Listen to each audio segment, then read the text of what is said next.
Haryana at 9 PM news channel में आपका स्वागत है। आइए आपको कराते हैं खबरों से अपडेट।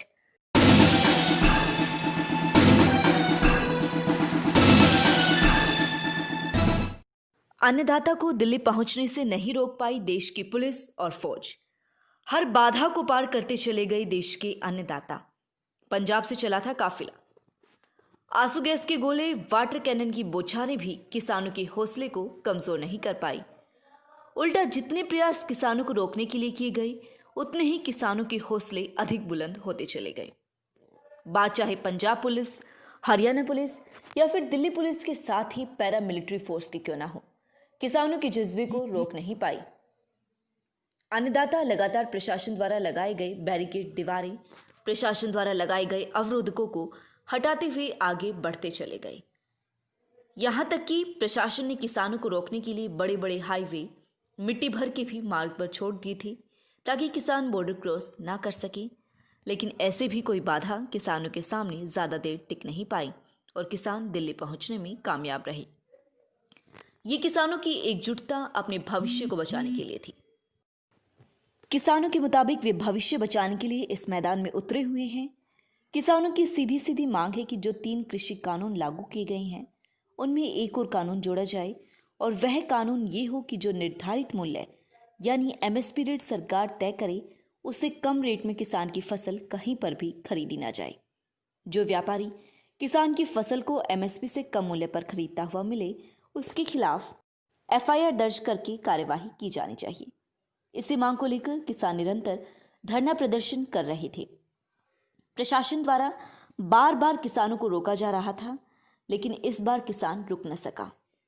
हालांकि जैसे ही किसानों ने अंबाला बॉर्डर को क्रॉस किया था, उसी से हरियाणा और दिल्ली पुलिस साइकोलॉजिकल तौर पर बैकफुट पर आ गई थी। जिस तरह से अंबाला और कुरुक्षेत्र के दोनों बैरिकेड्स को हटाते हुए, बैरिकेड को फेंकते हुए किसान जैसे ही आगे बढ़े, तो प्रशासन और पुलिस को मन ही मन लगने लगा था कि अब अन्नदाता को रोकना आसान नहीं है। लेकिन फिर भी पुलिस ने अपनी तरफ से पूरी कोशिश की और रूटों को डाइवर्ट किया गया। शादियों में आने जाने वालों को भी काफ़ी परेशानी हुई, लेकिन इसके बावजूद भी किसानों को पंजाब, हरियाणा व दिल्ली पुलिस नहीं रोक पाई और किसान आखिरकार दिल्ली में प्रवेश कर गए। जैसे ही किसानों की ताकत पुलिस व केंद्र सरकार ने देखी, तो केंद्र सरकार को दिल्ली में किसानों के एकत्रित होने के लिए स्थान देना ही पड़ा। उनकी मांग सुनने के लिए उनको दिल्ली में प्रवेश के रास्ते आखिरकार खोलने पड़े। देश के अन्नदाता के आगे पुलिस व फोर्स काम नहीं कर पाई।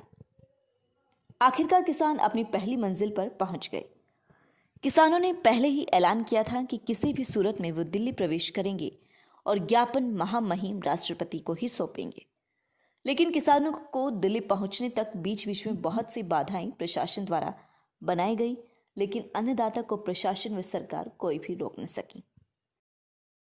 पूर्व मुख्यमंत्री और नेता प्रतिपक्ष भूपेंद्र सिंह हुड्डा ने हरियाणा वासियों के लिए एक अपील जारी की है। उन्होंने अपील की है कि हरियाणा वासी शांतिपूर्ण आंदोलन कर रहे किसानों की हर संभव मदद के लिए आगे आएं। हुड्डा ने कहा कि जो किसान पंजाब या हरियाणा के अलग अलग इलाकों से दिल्ली की तरफ जा रहे हैं, उनके खाने पीने की व्यवस्थाएं की जाएं। किसानों के ठहरने और सोने के लिए भी तमाम प्रबंध किए जाएं। इतना ही नहीं, कड़कड़ाती ठंड, बारिश, वाटर कैनन की बौछारों या आंसू गैस के गोलों की वजह से प्रभावित जिन किसानों को डॉक्टरी सहायता या इलाज की जरूरत है, उन्हें भी हर संभव मदद पहुंचाई जाए। लगातार खबरों से अपडेट रहने के लिए देखते रहिए Haryana at 9 PM news channel. नमस्कार।